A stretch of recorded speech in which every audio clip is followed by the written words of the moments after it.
ପ୍ରିୟ ଛାତ୍ରଛାତ୍ରୀମାନେ, ଆଜି ଆମେ ଏକ ସୁନ୍ଦର ବିଷୟ ବିଷୟରେ ଆଲୋଚନା କରିବା, ଯାହା ଆମ ଦୈନନ୍ଦିନ ଜୀବନ ସହିତ ସ୍ୱତଃସ୍ଫୂର୍ତ୍ତ ଭାବରେ ଜଡ଼ିତ।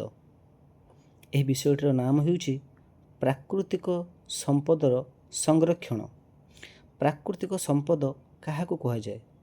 ଯେସବୁ ସମ୍ପଦ ପ୍ରକୃତି ଦ୍ୱାରା ସୃଷ୍ଟି ହୁଏ ଏବଂ ମାନବ ଜୀବନରେ ବ୍ୟବହାର କରାଯାଏ, ସେଗୁଡ଼ିକୁ ପ୍ରାକୃତିକ ସମ୍ପଦ କୁହାଯାଏ। ଉଦାହରଣ: ପାଣି, ପବନ, ସୂର୍ଯ୍ୟାଲୋକ, ମାଟି, ବନ ସମ୍ପଦ ଏବଂ ଖଣିଜ ପଦାର୍ଥ। ପ୍ରାକୃତିକ ସମ୍ପଦ କେତେ ପ୍ରକାରର? ପ୍ରାକୃତିକ ସମ୍ପଦ ସାଧାରଣତଃ ଦୁଇ ପ୍ରକାରର ହୋଇଥାଏ। ଗୋଟିଏ ହେଉଛି ନବୀକରଣ ଯୋଗ୍ୟ ପ୍ରାକୃତିକ ସମ୍ପଦ ଏବଂ ଅନ୍ୟଟି ହେଉଛି ନବୀକରଣ ଅଯୋଗ୍ୟ ପ୍ରାକୃତିକ ସମ୍ପଦ। ନବୀକରଣ ଯୋଗ୍ୟ ପ୍ରାକୃତିକ ସମ୍ପଦ ଆମେ କାହାକୁ କହିବା? ଯେଉଁ ସବୁ ସମ୍ପଦକୁ ପୁନର୍ବାର ସୃଷ୍ଟି କିମ୍ବା ସହଜରେ ପୁନଃନବୀକରଣ କରାଯାଇପାରେ, ସେମାନଙ୍କୁ ନବୀକରଣ ଯୋଗ୍ୟ ସମ୍ପଦ କୁହାଯାଏ। ଉଦାହରଣ: ପାଣି, ପବନ ଏବଂ ସୂର୍ଯ୍ୟାଲୋକ।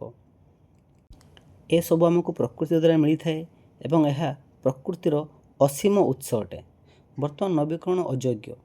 ଯେଉଁ ସବୁ ସମ୍ପଦକୁ ପୁନର୍ବାର ସୃଷ୍ଟି କରିବାକୁ ବହୁତ ସମୟ ଲାଗେ କିମ୍ବା ସହଜରେ ପୁନଃନବୀକରଣ ହୋଇପାରେ ନାହିଁ, ସେମାନଙ୍କୁ ନବୀକରଣ ଅଯୋଗ୍ୟ ସମ୍ପଦ କୁହାଯାଏ।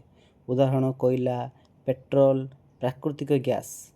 ଏହା ଶେଷ ହୋଇଯାଇପାରେ, ତେଣୁ ଏଗୁଡ଼ିକ ସାବଧାନର ସହିତ ବ୍ୟବହାର କରିବା ଉଚିତ ଏବଂ ପ୍ରକୃତିରେ ନବୀକରଣ ଅଯୋଗ୍ୟ ସମ୍ପଦ ସୀମିତ, ତେଣୁ ଏହାର ସଠିକ୍ ଭାବରେ ଉପଯୋଗ କରିବାର ଆବଶ୍ୟକତା ରହିଛି। ପ୍ରାକୃତିକ ସମ୍ପଦର ସଂରକ୍ଷଣ କ'ଣ ଓ ଏହାକୁ ଆମେ କିପରି ରଖିବା? ପ୍ରାକୃତିକ ସମ୍ପଦମାନଙ୍କୁ ଅପଚୟ ନ କରି ଠିକ୍ ଭାବରେ ବ୍ୟବହାର କରି ଭବିଷ୍ୟତ ପାଇଁ ସୁରକ୍ଷିତ ରଖିବାକୁ ପ୍ରାକୃତିକ ସମ୍ପଦର ସଂରକ୍ଷଣ କୁହାଯାଏ।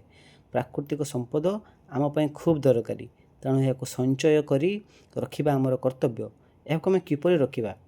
ଗଛ ଲଗାଇବା ଓ ଗଛ କାଟକୁ ରୋକିବା, ପାଣି ସଞ୍ଚୟ କରିବା, ବିଦ୍ୟୁତ୍ ସଞ୍ଚୟ କରିବା, ପ୍ରଦୂଷଣ କମାଇବା ଏବଂ ପୁନର୍ବ୍ୟବହାର ବା ରିସାଇକେଲ୍ କରିବା।